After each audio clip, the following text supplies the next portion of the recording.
Oke, selamat sore teman-teman. Ini saya minta maaf ya, suara saya agak bindeng dikit ya. Oke, kita mulai ya market review kita hari ini ya. Kita mau lihat indeks harga saham gabungan dulu.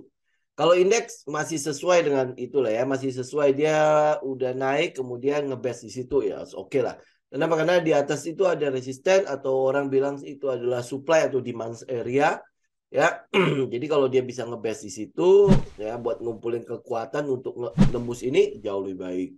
Ya, jadi ini yang kita lihat kalau indeks masih cukup oke. Nah, kalau dia indeks masih cukup oke, berarti saham-saham di dalamnya yang kita pilih itu juga harusnya cukup oke ya. Jadi kemarin mungkin ada yang sempat ketakutan soal S hardware ya, S hardware. Kalau dia punya trend masih tetap utuh, kan lu udah tahu ya. Dia akan masuk ke area atau ke fase namanya SOS kan. Dia udah masuk di dalamnya.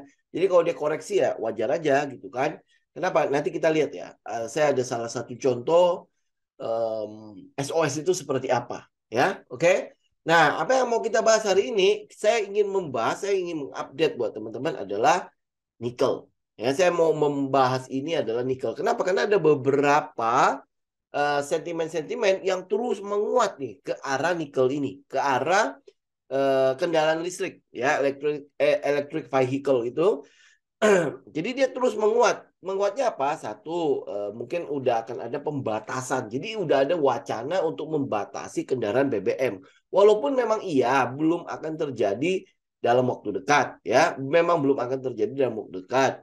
Tetapi itu wacana yang terus menguatkan tren dari mobil listrik itu atau kendaraan listrik gitu ya. Itu adalah tren yang terus menguat ke sana. Jadi kalau teman-teman lihat kalau trennya menguat ke sana, kita tentu mau memperhatikan lebih dekat lagi emiten-emiten yang berhubungan dengan kendaraan listrik ini. Ya kan? Terutama dalam hal ini kita ambil adalah nikel. Karena identik banget gitu ya kendaraan listrik ini dengan si nikel itu sendiri. Ya, oke? Nah, kita hari ini kita mau lihat itu. Nanti saya akan update untuk beberapa saham lainnya. Tapi ini kita update dulu yang ini ya.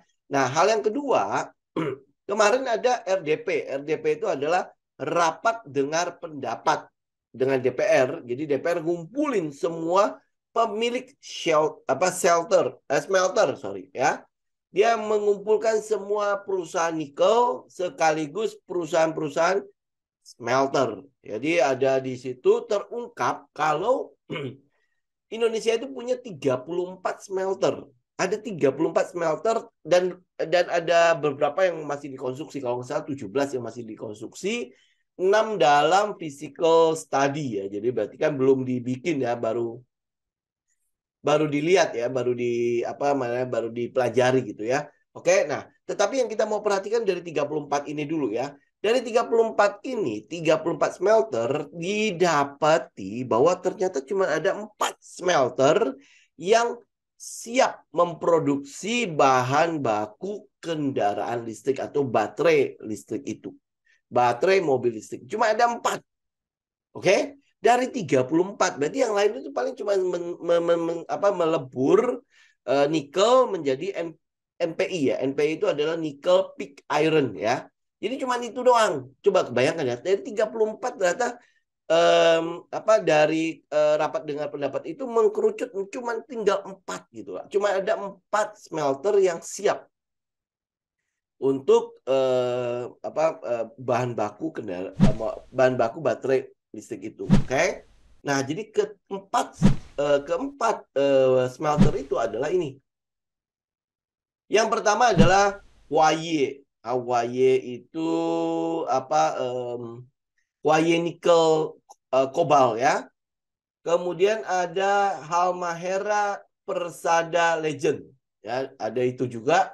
Kemudian ada namanya QMB New Energy Material. Oke. Ya. Nah, kemudian ada sebentar. Ini tutup dulu biar nggak kelihatan. Nah, kemudian ada Kolaka Nikel Indonesia.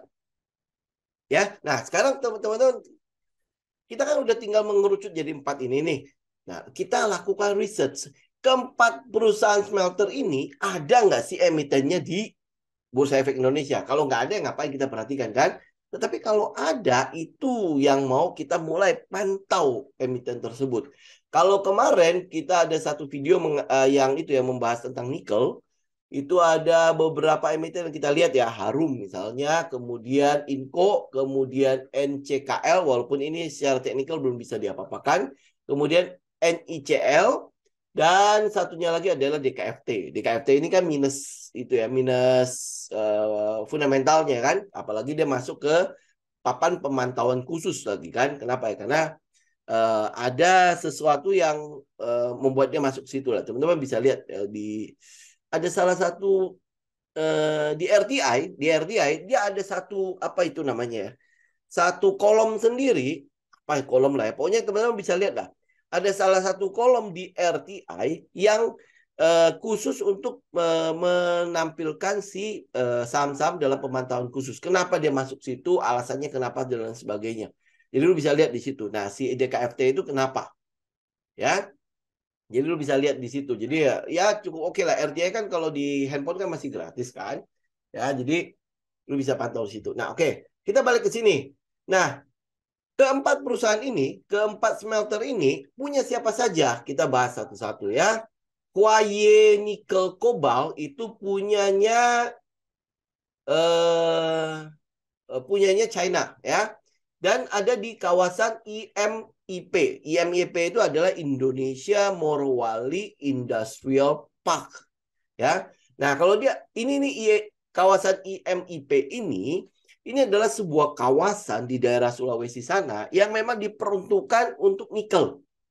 Ya, untuk perusahaan-perusahaan tambang nikel segala macam, nah, pokoknya semua ada di situ. Nah, karena pertanyaannya IMIP ini punya siapa? Ada nggak sih emitennya di dalam Bursa Efek Indonesia? Jadi kalau dicek IMIP ini ternyata punya beberapa perusahaan yang bergabung dan membentuk si IMIP. Yang paling gede itu adalah Shanghai Decent Investment Group ya. Itu 49,69. Ini kalau nggak salah ada Singsang di sini ya. Singsang itu kan teman-teman tahu ya, itu hampir boleh bilang penambang untuk nikel itu cukup besar lah ya di Indonesia. Kemudian ada Sulawesi Mining Investment. Ini kalau tidak salah pemerintah daerah nih. SMI ini kalau tidak salah pemerintah daerah. Kemudian ada satu PT Bintang 8 Investama. Nah, PT Bintang 8 Investama ini punya siapa? Ya kalau kita cari susah banget dicari. Asli, manajemennya segala macam kayak ketutup banget ya, nggak tahu bagaimana. Tapi ada beberapa berita yang mengkaitkan dengan seseorang lah ya. Tetapi ya kita masih belum dapat konfirmasi, jadi kita nggak bisa ngomong apa-apa. Ya sudah, kalau memang nggak ada, ya maksudnya tidak ada konfirmasi sama sekali, ini sebenarnya punya siapa gitu kan? Ya udah kita tinggalkan aja, nggak usah repot-repot gitu kan? Kita tinggalkan karena masih ada 3 lagi kan? Walaupun Huaye Nickel Cobalt ini memang memproduksi yang terbesar, produksinya dia adalah yang terbesar, kapasitasnya itu sampai 400.000 ton per tahun. Ya, dia paling gede. Ya memang kalau misalnya kita dapat emitennya jauh lebih enak gitu kan. Kenapa? Karena dia paling gede. Ya kan? Nah, tapi kalau misalnya nggak dapat ya sudah, nggak usah gitu kan. Apalagi kalau dia kalau udah TBK harusnya informasinya bisa kita korek. Nah, tapi ini kayaknya private. Ya, jadi ya nggak bisa kita korek informasinya PT Bintang 8 ini siapa. Kalau ini masih bisa nih, Singsang Decent Investment itu masih bisa. Tapi kalau yang PT Bintang 8 Investama ini agak-agak gelap gitu ya kita ya. Nah, kalau udah gelap ya sudah, nggak usah dilihat. Nggak usah cari masalah dengan ngorek-ngorek itu atau akhirnya nggak ketemu juga kan. Oke, kita lihat yang kedua adalah PT Halmahera Persada Legend ya, ini ada 365.000 ton ya, nggak tahu Pak, itu kita nggak jelas masalahnya, jadi kita belum bisa ngomong apapun ya. 365.000 ton itu per tahunnya, jadi ini paling cuma bedanya sekitar 35.000 ton dibandingkan dengan si Huaye Nickel Cobalt itu ya. Nah kalau ini karena Halmahera udah pasti kita udah curiga dengan salah satu namanya Harita Nickel. Nah, Harita Nickel itu memang gede di Halmahera. Ya lu bisa cek lah. Ada salah satu pulau di Maluku Utara kalau tidak salah. Nah itu pulau itu hampir boleh dibilang punya dia. Pulau itu ya. Jadi karena dia melakukan penambangan cukup gede di situ. Oke. Nah, ini punya siapa? Punya Harita Nickel melalui anak perusahaannya Trimega Bangun Persada. Ya, Trimega Bangun Persada itu adalah NCKL. Ya, NCKL itu sekitar 45,1%. Ya, sisanya dia ada inilah, ada kongsian sama yang lain ya. Tapi kita mau lihat ini nih, NCKL-nya. Oh, ini ada NCKL nih ya. Nanti kita lihat ya NCKL gimana. Oke, ini ada satu nih. Jadi NCKL kita udah dapat ya, pokoknya ada satu NCKL. Jadi kalau nanti ada pembangunan baterai mobil listrik, kita tahu nih bahan bakunya dia akan ngambil dari mana. Ya, berarti satu adalah NCKL. Oke, ini baterai apa pabriknya belum ada, oke? Pabriknya belum ada, tetapi minimal lu udah dapat ancang-ancang lah. Oh, gue udah lihat nih, kalau pabrik mulai dibangun dan mulai beroperasi, maka dia akan ngambil bahan baku untuk baterai listriknya di mana. Ya, ini yang mau kita bahas hari ini. Oke, nanti tinggal kita lihat, oh ini pabriknya udah bangun nih. Oke, dia udah mulai beroperasi nih. Apa yang terjadi? Oh, dia butuh bahan baku. Nah, itu lu udah tahu kemana lu harus mencari ya saham-saham tersebut atau emiten tersebut. Oke. Nah, yang ketiga adalah QMB, New Energy Material. Ini sekitar 150.000 ton per tahun. Nah, ini perusahaan kongsian ya, kongsian antara Tiongkok, Indonesia dan Jepang. Dari Tiongkok itu ada Jim, ada Broom Recycle Technology, ada Singsang juga di situ, ada IMIP lagi karena lokasi smelternya itu juga di kawasan itu, IMIP. Dan Hanwha. Ini saya nggak tahu Hanwha ini Hanwha yang dari mana nih? Yang saya tahu tuh Hanwha itu dari Korea. Tapi nggak disebut kalau ini Hanwha ini dari mana ya. Tapi udahlah, kita nggak usah pusingin. Tapi kalau lihat dari sini, yang bisa kita perhitungkan adalah Singsang sama si IMIP-nya. Ya, IMIP-nya. Sebenarnya kalau teman-teman mau lihat ya, Singsangnya. Singsang ini, itu ada history dengan salah satu emiten di Indonesia. Ada salah satu emiten di Indonesia. Bisa nebak nggak? Karena kita udah pernah bahas Singsang ini. Ya, tahu ya? Masih ingat nggak? Nggak ya? Oke, dia adalah salah satu yang kolaborasi membeli perusahaan tambang di Australia dengan salah satu emiten Indonesia itu Harum, ya Harum. Oke, ini Singsang ini. Jadi kalau memang dia ada urusannya soal bahan baku baterai, nah teman-teman cari Singsang ini perusahaan yang dia kongsian ini ada nggak alirannya ke si Harum? Kalau nggak ada ya sudah lupakan. Oke. Kalau ada, teman-teman berarti pasti ada sentimen-sentimen untuk keharumnya. Ya, oke. Nah, tapi ini kan masalahnya lo harus riset lagi kan. Nah, jadi kita cari yang pasti-pasti dulu. Yang ketiga adalah Kolaka Nickel Indonesia. Ini adalah perusahaan atau smelter yang dibangun oleh Vale Indonesia bekerja sama dengan Vale Kanada. Jadi Vale pusatnya. Ya, jadi jauh lebih banyak kepemilikannya dengan Vale Indonesia. Nah, kalau Vale Indonesia berarti punya Inco. Jadi emitennya adalah si Inco. Oke. Jadi yang kita dapat dari sini, dapat dari informasi ini adalah ternyata dari 34 smelter yang menghasilkan bahan baku untuk baterai listrik, ya baterai mobil listrik itu adalah dari keempat ini ternyata ada 2 perusahaan yang memiliki afiliasi dengan emiten salah satu emiten nikel di Bursa Efek Indonesia. Nah, ini yang mau kita lihat. Ya, satu adalah si Harita Nickel NCKL dan satunya lagi adalah Inco. Jadi kalau dilihat ke belakang yang di video sebelumnya yang kita bahas soal nikel, kan ada beberapa perusahaan kan, ada Inco, ada DKFT, ada NICL walaupun dia udah harganya udah tinggi. Ada Harita ini ya karena dia adalah perusahaan yang memproduksi atau menambang nikel terbesar di Indonesia.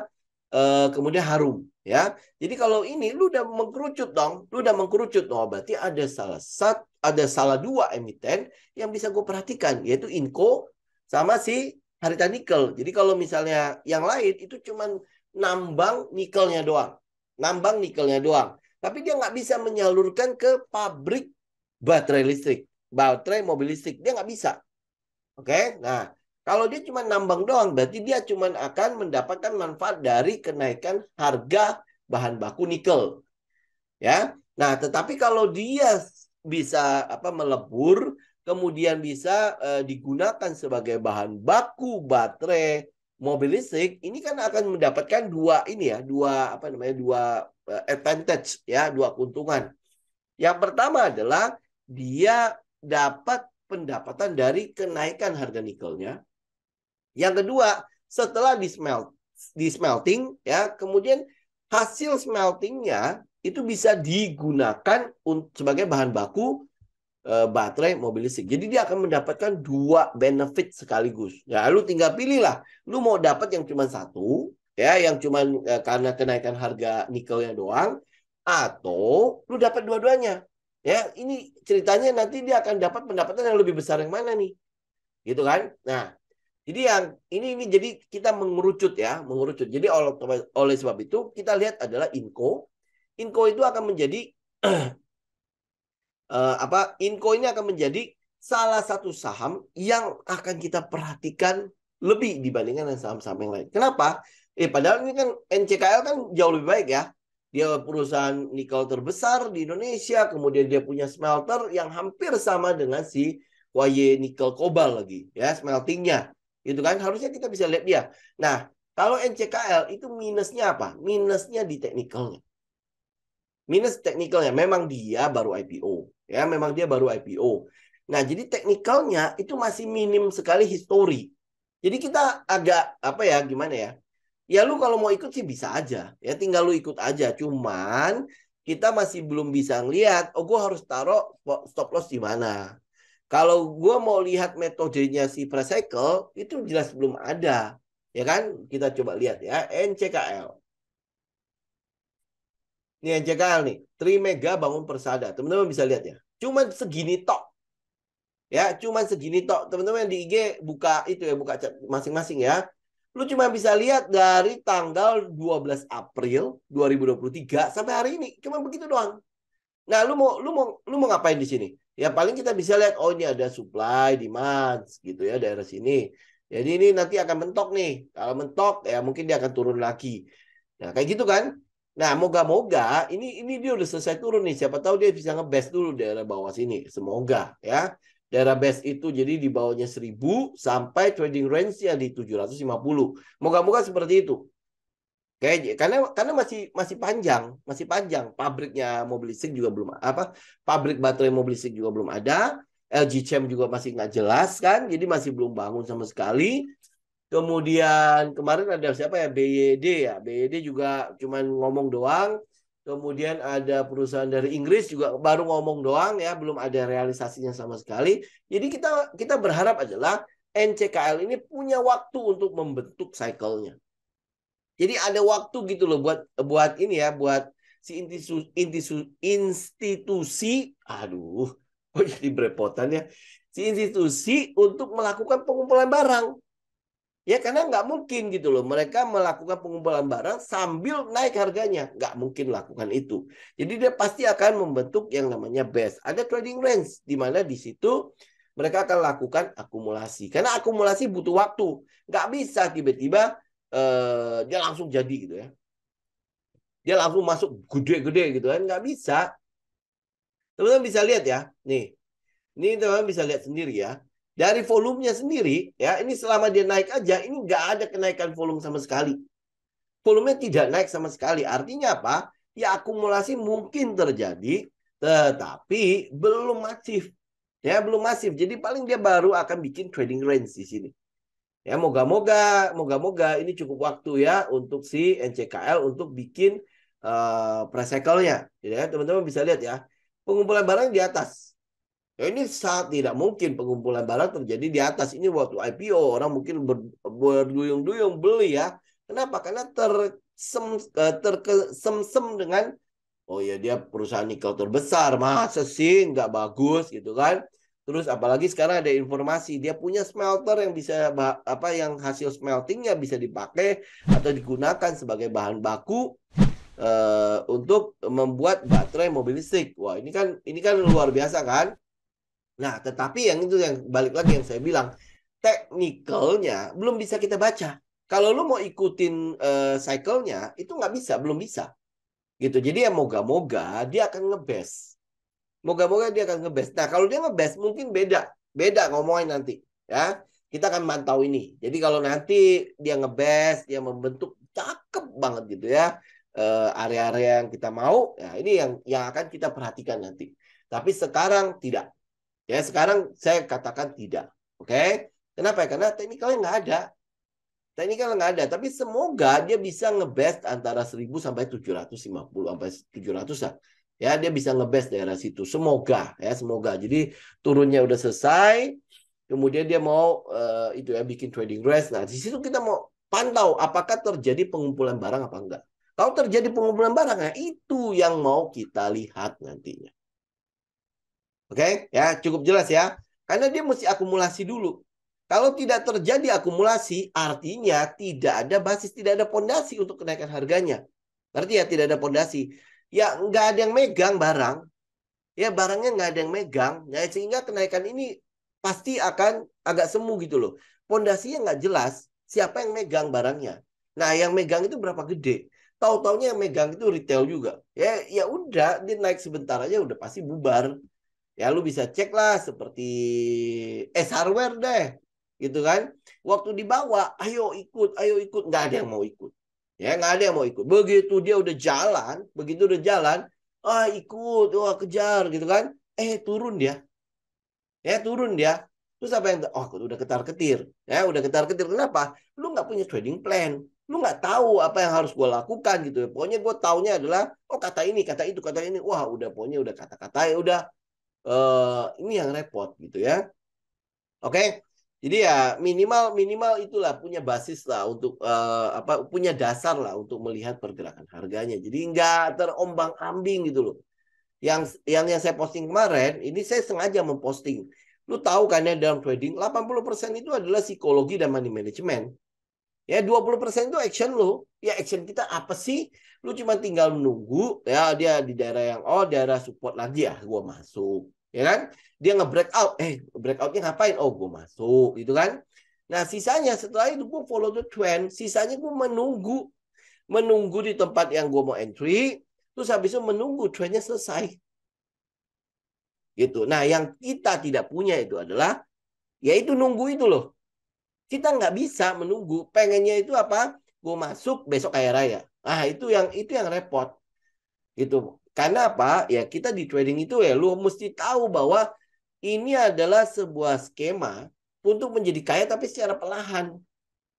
Bukan besok lu masuk hari ini, besok lu kaya. Ya itu sama seperti itu ya. Orang tua saya ya, mama saya sampai udah mulai memperhatikan hal begini ya. Lu cepet-cepet aja, itu bukan karakter gue banget mah, gitu kan? Karena itulah makanya gue nggak di situ. Ada yang cerita dia sehari bisa dapat 25%. Wah hebat, gue bilang gitu kan. Udah hebatin aja. Itu kenapa? Karena saya bukan karakter di situ. Konsisten nggak dia 25%? Bisa ngulangin nggak dia 25%? Ya kenapa? Karena kita nggak melihat ada saham yang setiap hari 25%. Dan kalau dia 25% pun, itu saham-saham udah pasti nggak jelas. Di mana resiko lu pasti tinggi. Dan gue nggak yakin loh, gue nggak yakin gitu ya. Lu bisa ngeliat teknikal dari saham-saham tersebut ya, sehingga lu bisa masuk di bawah, terus habis itu lu bisa TP di 25%. Gitu. Saya nggak tahu ya, mungkin karena mama saya nggak ngerti ya, pokoknya udah, 25%, gede ya, gitu kan. Setiap hari lagi, kan, wah ini mah bisa kaya raya nih. Padahal modal yang dipakai mungkin cuma 1 juta ya, modal yang dia pakai mungkin cuma 500.000, dapat 25%, apa sih artinya?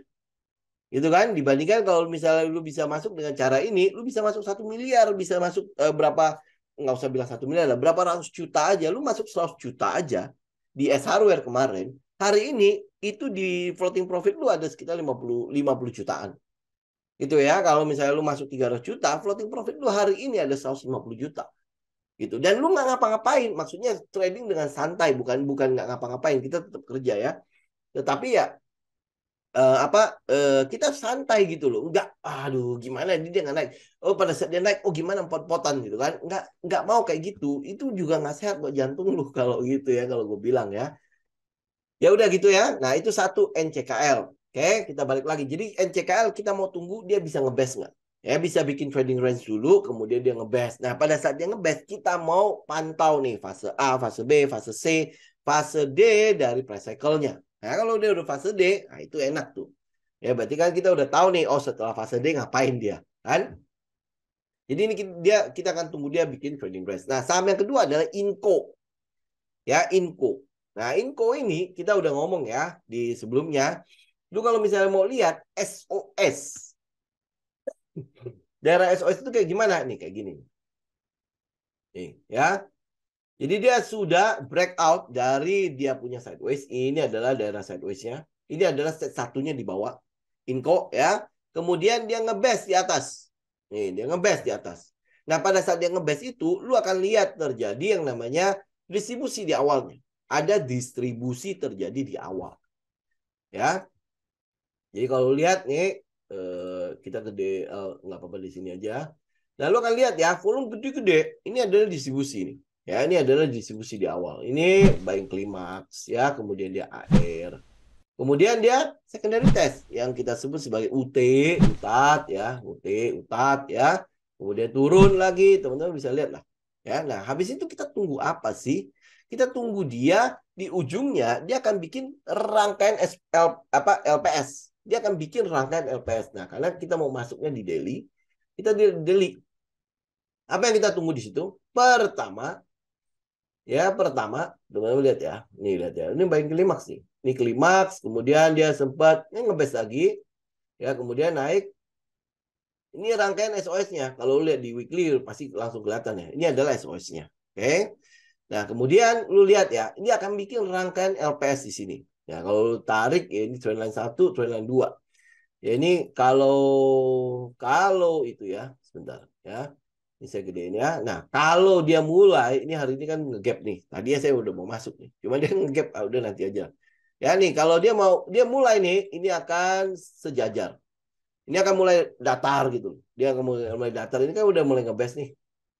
Ya, dia mulai ngebest di situ. Nah, ini adalah wilayah buat teman-teman agresif. Ya, tetapi ingat ini ya. Inco ini kan kita masih tunggu pabrik mobil listriknya jadi. Ya, baru dia bisa mensuplai bahan bakunya. Berarti kalau sebelum pabrik mobil listrik yang di Indonesia jadi, berarti teman-teman harus cek pendapatan ekspornya. Dia ekspor nggak kemana? Kalau dia ada affiliate dengan si China, oh itu sebenarnya lebih enak lagi. Kenapa? Karena China itu pembuat baterai listrik terbesar, baterai mobil listrik terbesar di dunia. China. Ya, otomatis ya barang-barangnya harusnya ke import ke sana. Nah, lu tinggal cek ya kalau misalnya pabrik baterai listrik di Indonesia itu belum jadi. Ya, kalau udah jadi pasti dia akan buat lokal dulu ya. Nah, habis itu ya kita tinggal cek ke depannya ya. Tapi ini ingat ya, berarti kan itu masih long term nih, masih long term. Nah, lu kalau misalnya mau agresif ya lu boleh cicil di daerah sini atau lu yang konservatif lu tunggu dia nge-break ya, break trendline ini aja dulu. Break trendline ya. Break trendline. Tapi ingat ini berarti untuk agak long ya, agak long. Tetapi memang ada penguatan pada komoditas nikel ini. Dia akan terus menguat. Nah, lu tinggal ikutin, lu tinggal pantau itu. Ya, pantau lebih dekat. Ini kayak kemarin kita cuma melihat pada 3 sentimen kan.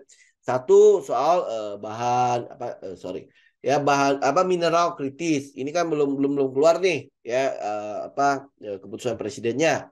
Kemudian yang kedua saya lupa ya. Dan yang ketiga apa gitu ya. Yang kedua apa gitu masih hubungannya dengan itu ekspornya juga. Ini saya lupa ya dia mau apain. Tapi yang pasti adalah dalam waktu dekat ini karena yang kedua yang ketiga itu masih di Desemberan. Kalau yang Juni Juli ini adalah keputusan untuk dijadikan nikel sama timah itu menjadi bahan mineral kritis. Kalau bahan mineral kritis berarti kan perlakuannya pasti beda ya. Gitu ya. Jadi ini kita tinggal pantau. Ya, kalau mau masuk ya memang areanya adalah di 6.300 sampai ke sekitar berapa nih? 6.600-an. Ya itu kurang lebih area untuk si Inco. Jadi lu tinggal cicil ya. Cicil nanti kalau dia nge-break trendline ya lu bisa cicil lagi, kemudian pas dia retest trendline, lu masih bisa cicil lagi ya terus lu ikutin. Ya lu tinggal pantau pergerakannya terus naik gitu. ya sampai ke atas ini nih ke 8.750 ya. Ini nanti dia nge-break, nah, baru habis itu akan lanjut, nggak ada SOS lagi setelah break ini ya, karena apa, ini dia sendiri ada di wilayah SOS ya, wilayah SOS-nya sendiri udah di situ. Oke, itu untuk si Inco. Kalau untuk DKFT ya lu lihat lah, kalau memang lu cocok ya lu silakan lu pilih. Kenapa? Karena kalau DKFT saya senang dengan teknikalnya. Nih teman-teman lihat ya, kan dia udah naik nih dan kemudian dia ngebes. Oh lu lihat aja tuh ya, volumenya juga nggak ada tuh. Lihat nggak? Dia pas turun ini volumenya nggak ada. Cakep deh. Cuman ini buat teman-teman yang agresif. Karena apa? Karena dia minus apa? Dia minus fundamental. Apalagi dia masuk ke dalam papan pemantauan khusus. Ya buat teman-teman yang pasti deg-degan lah. Apalagi yang nggak pegang data, nggak pegang apa-apa, pokoknya udah asal buta-buta masuk, ah, itu habis. Gitu ya. Tapi kalau lu punya data, lu tahu ya teknikal, lu tahu gimana cara mengelola resiko lo. Sebenarnya ini adalah satu saham yang menurut saya cukup ini ya, cukup cukup secara teknikal dia cukup memadai. Kemudian untuk fundamentalnya sendiri sebenarnya di 2022 itu dia sudah untung. Ya dia sudah untung, cuma Q1 di 2023 ini dia rugi. Nah, kerugiannya ini dari mana ya? Ya, kenapa? Karena waktu 2022 dia beli smelter, beli saham smelter 32%. Ya, nah ini apakah diperhitungannya di 2023 di Q1 atau gimana? Lu tinggal cek aja nanti di Q2-nya. Kalau Q2-nya dia mulai kembali untung, lu lihat lah. Jadi ini adalah tipikal saham yang mungkin akan jadi turnaround. Ya, tapi ya lu mesti riset lebih jauh ya. Tapi kalau misalnya, makanya saya bilang kan kemarin kan, kalau lu research, lu mungkin akan jadi subjektif. Subjektif karena subjek lu yang jalan kan. Lu pengen dia akan jadi begini, begitu, begini, begitu kan. Lu pengennya seperti itu. Nah, teknikal membuat lu jadi objektif. Benar nggak ya dia menjadi sesuatu nanti? Ya kan ini kayak misalnya DKFT ya. DKFT itu pas banget dengan si cycle-nya. Tuh cek nih. Ya, pas banget. Sorry. Ya nih. Anda lihat ya, cycle-nya itu keren banget gitu. Nah, ini adalah turunnya, kemudian naik, kemudian ada ini ya, airnya, terus dia turun ya, secondary test ya. Nah, ini apakah udah spring? Ya, nah, kalau dia udah spring, berarti kan lu akan lihat ada rangkaian LPS, LPS, LPS buat ke atas. Nah, ini nanti ada SOS. Baru habis itu naik kembali. Ya, nah itu ya kurang lebih ya. Jadi kita tinggal nunggu aja. Itu sama yang teman-teman tanya kemarin tuh Adi, ya Adi Karya. Itu juga sama. Lu tinggal confirm. Kalau menurut saya dia udah di akhir. Ya, nah kita tinggal confirm akan ada LPS nggak. Kalau dia akan ada LPS itu tandanya adalah ya udah di LPS LPS. Lu tinggal cari komet di ujung situ. Kan fase D kan. Lalu tinggal cari komet. Masih ingat sih nggak sih komet ya? Konfirmasi 4 titik.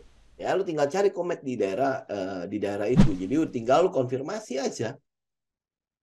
LPS, LPS, LPS gitu. Ini kayak adikannya nih. Ya kita tunggu apa? Itu tunggu konfirmasi LPS aja. Gitu. Ya nanti SOS-nya masih di atas itu. PTPP kenapa masih lemot? Itu yang saya bilang, Pak. Dia kan baru menyelesaikan fase C. Kemudian nanti lu akan lihat ada serangkaian LPS. Ya, jadi jangan ngeharapin sesuatu yang tiba-tiba langsung arah segala macam. Itu nggak ada dalam kamus saya. Itu nggak ada dalam kamus. Kalau dia arah ya udah itu puji Tuhan bagian dari bonus. Ya kenapa ya? Karena lu ikutin ya PTPP dan ADI. Ya makanya kalau lu tahu strukturnya, lu pasti lu tahu oh nanti dia harus tembus dulu ini, nanti ada LPS. Ya swing low, ya swing high, swing low, swing high, swing low, swing high, swing low, swing high, swing low. Gitu. Ini saham saya, Pak. Ya, saya akan cari saham yang seperti itu, bukan saham yang tiba-tiba naik tinggi, nanti dia turunnya juga akan tinggi. Itu percuma. Gitu ya, dia harus mendekati itu dengan pelan-pelan. Gitu. Kenapa dia harus pelan-pelan? Karena ya ini adalah fase terakhir dia melakukan akumulasi. Jadi dia harus ngambil barang, kemudian kalau udah banyak ikut dia harus turunkan. Biar lu orang pergi gitu loh. Ya, nah habis itu dia kumpulin barang lagi. Kenapa? Namanya itu last point of support. Itu adalah support terakhirnya dia. Jadi dia akan melakukan swing di situ, swing swing gitu. Ya ini adalah cicilan-cicilan. Jadi kalau misalnya aku masih sisa nih, sisa uang nih, ya Oh ini di sinilah dia akan mulai masukin gitu. Tapi dia nggak kasih lu enak. Tiba-tiba langsung blung gitu kan? Nggak begitu. Kalau lu punya uang, gue juga nggak bakalan mau lakukan itu. Ngapain gue suruh lu orang ikut, ya kan? Gue pasti akan, oh oke, gue masuk dulu sedikit. Oke, jalan nggak apa-apa lah. Gitu kan? Berarti lu orang ikutan masuk kan? Ikutan masuk. Nah, itu menciptakan likuiditas buat mereka. Oke, ini bahasa kerennya lah ya. Itu menciptakan likuiditas. Kenapa? Lu kumpulin barang kan? Ya, lu kumpulin barang. Nah, semakin tinggi harga lu, semakin lu akan ketakutan pada saat dia turunkan. Lihat aja S hardware. Ya, turun tiga candle merah, lu pasti udah ketakutan kan? Kenapa? Karena lu udah beli ketinggian. Gitu kan? Nah, habis itu apa? Dia tinggal buang sedikit barangnya.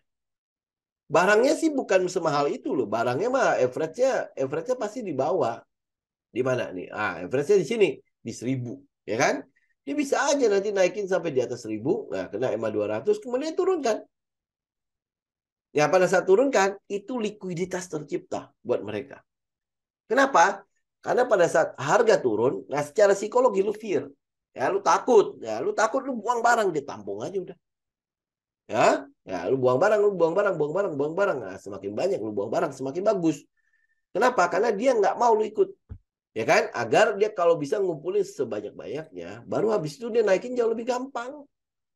Nah, begitu udah di atas, lu mau ikut ya silakan. Ya kan kekuatan retail adalah untuk mendorong harga semakin naik pada saat barang-barangnya sudah nggak ada.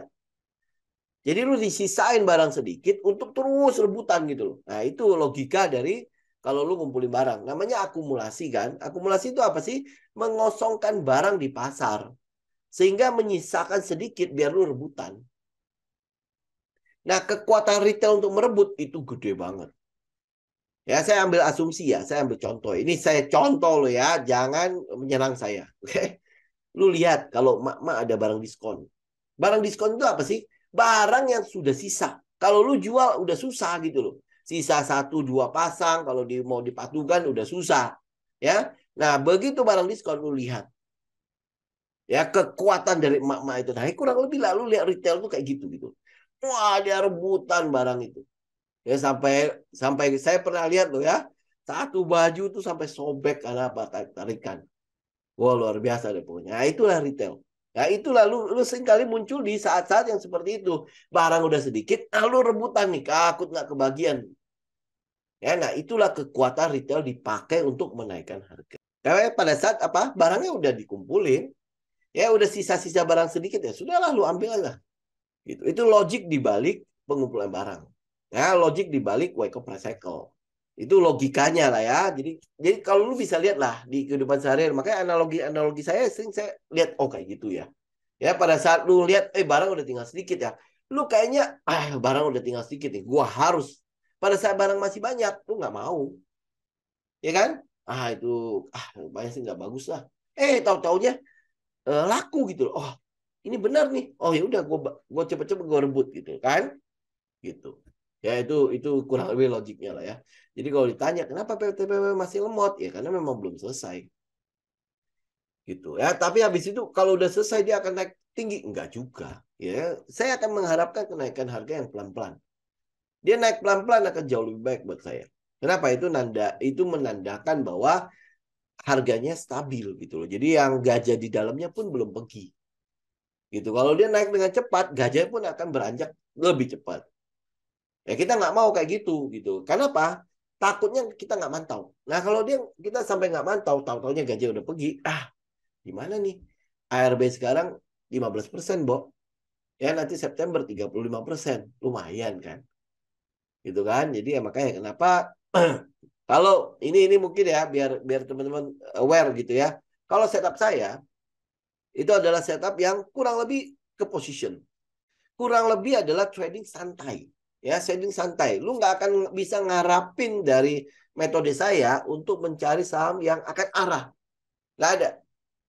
Ya, nggak ada. Karena dulu saya sempat melakukannya, cuman ya capek gitu loh. Benar-benar capek banget. Nah, itu kayak gitu loh ya.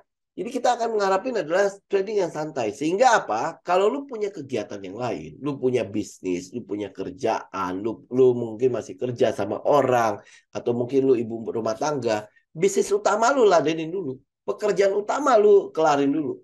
Yang ini adalah bagian dari investasi lu. Bagian dari bagaimana lu mengembangkan kerja keras lu di tempat lain. Ya, nah uang-uang hasil kerja keras itu lu biarkan di sini. Lu lakukan compounding. Tujuannya apa? Nanti pada saat lu pensiun ini udah gede. Ya, pada saat mungkin bisnis lu udah diserahkan ke anak lu, minimal lu udah nggak jadi itu ya, nggak jadi apa sih namanya itu kayak menjadikan anak lu sebagai sumber income lu ya, nggak bisa loh gitu kan. Jadi ya minimal lu punya uang gitu loh. Dan habis itu teman-teman bisa lihat lah ya, trading trading gaya-gaya ini apa yang dari White Cobra Cycle ya, ini adalah trading dengan metode si gajah. Ya, pertanyaan saya cuma begini doang. Kira-kira menurut teman-teman ya, si gajah itu masuk ke dalam sebuah saham cuman buat sebentar atau buat lama. Ya, kita saja melakukan research kan. Kenapa? Kita butuh melakukan research karena kita mau tahu nih kenaikan harga itu karena apa. Ya kan, kenaikan harga karena apa? Harus ada alasan naik harga itu. Gitu. Kita ya. Kenapa? Karena based on si gajah. Lu gajah punya uang 1 triliun, ratusan miliar, ya masuk ke sebuah saham cuma buat 3-4 hari, nggak mungkin. Gimana cara lu masuknya? Pada saat lu masukin 100 miliar, harganya udah nggak kemana-mana, harganya udah lari kemana-mana, gitu kan? Nah, habis itu lu masukin lagi 100 miliar, masukin lagi 100 miliar. Terus habis itu lu naikin harga sendiri, nanti lu jualan ke siapa? Ya kan? Gitu loh. Tahu-taunya harga udah di atas. Nah, harga average itu udah pasti mahal. Nah, kalau udah mahal, gimana lu jualannya? Siapa yang mau ikut? Orang-orang pasti akan berpikir, gila lu harga udah setinggi itu, mana mungkin lu masuk. Betul nggak? Nah, kalau sampai si gajah melakukan hal seperti itu, yang tadi saya bilang, itu gajah bodoh. Ya, lu punya uang sebanyak itu ngapain gitu? Lu bisa mengendalikan harga, kenapa lu malah naikin harga sendiri? Buat apa? Gitu kan? Yang pasti akan saya lakukan adalah saya cicil pelan-pelan. Nah, pada saat saya cicil atau saya membeli sebuah saham, saya melakukan cicilan terhadap sebuah saham, karena saya sudah ngecek alasannya. Ya, alasannya semua sudah saya cek. Apalagi gajah. Kita kan pakai Google ya, yang apa? Yang data-datanya mungkin terbatas. Kalau si gajah, dia udah bayar, ya, udah bayar data ini, dia bisa ngecek sampai lebih dalam lagi. Ya, makanya mereka berani untuk melakukan pengumpulan barang. Ya, dengan uang besar. Ya, itu logiknya. Ingat dulu logikanya dulu gitu loh. Ya, karena apa? Ya lu kalau misalnya masih berpikiran dengan mindset retail, retail itu melihat harga naik, itu di situ. Di situ gajahnya muncul. Di situ ada bandar di situ kalau harganya naik. Ya lu mesti tahu loh, kenaikan harga itu bukan disebabkan oleh gajah. Ya, gajah itu tidak menyebabkan kenaikan harga barang. Kenapa? Gue bodoh aja, masa beli barang mahal, ngapain? Ya kan? Gitu loh. Ya gitu aja, logiknya aja. Lu berpikir begitu aja. Kalau lu mau membeli dengan cara gajah, berpikirlah seperti gajah. Berpikirlah seperti bandar. Berpikirlah seperti institusi. Jangan berpikir terus seperti retail. Kalau lu masih tetap ada di bagian retail, pindah. Kenapa? Makanya kalau lu punya jurnal, lu cek deh. Metode-metode lu di bagian retail, itu jalan nggak? Berapa banyak keuntungan yang sudah lu peroleh? Kalau jalan, sudah, lu lanjutin aja. Tapi kalau enggak, ayo, lu mulai berpindah gitu. Gue akan coba berpikir seperti institusi. Gue mulai akan berpikir seperti gajah gitu. Nah, bagaimana sih gajah membeli barang? Ya, itu kayak gitu loh. Ya, kenapa dia melakukan akumulasi? Karena ada alasan. Berarti kalau gue beli barang, harus ada alasan. Ya kan? Nah, bagaimana gue mencari alasan? Gue research. Bagaimana gue risetnya? Ya, lu tahu lah, pastilah sebuah saham kayak tadi ya, smelter si smelter nikel itu ternyata nggak semua bisa dipakai untuk bahan baku baterai listrik. Ternyata cuma 4 doang. Dari 4 itu kita udah mengkerucut kan, beberapa saham yang kita bisa lihat. Itu research, ya kan? Tapi itu masih subjektif, bisa aja salah. Maka dari itu kita minta bantuan teknikal untuk melihatnya. Oh, ini objektif nggak ya? Oh, oke ya. Nah, kalau technical itu membuat kita bisa menyusun trading plan. Rencana untuk kita tradingnya. Di mana gue masuknya ya? Kalau sampai gue salah, di mana resikonya? Kalau sampai gue benar, di mana rewardnya? Gitu. Ya, oke. Saya berharap dipahami ya. BMTR kita nggak main, Pak. Grup ini. Jadi dia mau seperti apa juga saya nggak pusing. Ya, oke. Saya pikir itu dulu ya teman-teman ya. Yang belum saya jawab nanti mungkin di Jumat deh ya. Kita kita cek ya. Atau teman-teman nanti ini kan saya akan posting di YouTube juga. Nanti tinggal komen aja di YouTube nanti biar kita liatin ya. Oke, teman-teman, semoga bermanfaat untuk topik kita hari ini. Kita akan ketemu lagi di hari Jumat mendatang ya. Oke, thank you semuanya. Saya izin pamit ya. Tuhan berkati.